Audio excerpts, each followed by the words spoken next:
Homework बताया था वो याद करके आए? लड़का बोला यस। अब वो बद्दिया सुन रहा है तीनों की बातें। दूसरे से पूछा तुम याद करके आए? लड़का बोला नो। तीसरे से पूछा तुम याद करके आए? तो लड़का बोला वेरी गुड।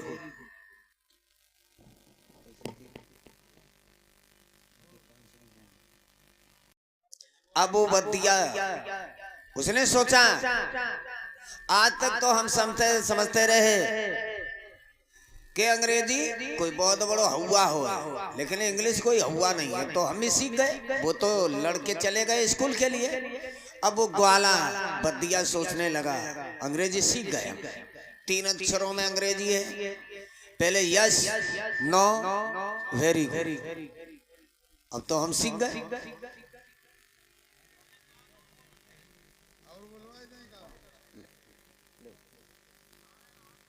अब हम सीख गए। अब उसे घमंड हो गया, मन में सोचा जो भी बात करेगा पढ़ा लिखा इंग्लिश में बात करूंगा। उस समय भैंसिया पहुंच गई दूसरे के खेत में, लाठी धरी कंधा पर, दौड़ के भागो। पहली लाठी दी भैंसिया की पूंछ पर, बोला यस। दूसरी मारी तो बोला नो। तीसरी मारी तो वेरी गुड। अब आगे बढ़ा, भैंसिया चराते चराते पहुंच गया रोड के किनारे। तब तक एक आया पुलिस वाला, उसने रोड पर साइकिल खड़ी कर दी और लेटरिन को चला गया। तब तक एक चोर आया, साइकिल पे सवार हो गया और साइकिल ले गया। पाखाना से निवृत्त हुआ पुलिस वाला तो देखा रोड पर मेरी साइकिल गायब है।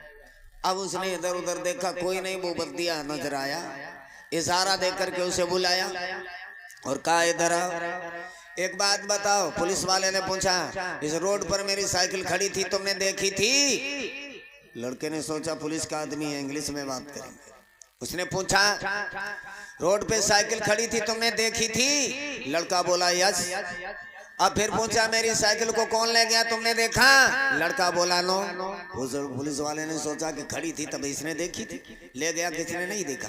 आगे बढ़ा पुलिस वाला नौजवान और बद्दिया के गाल में ताड़ से तमाचा दे।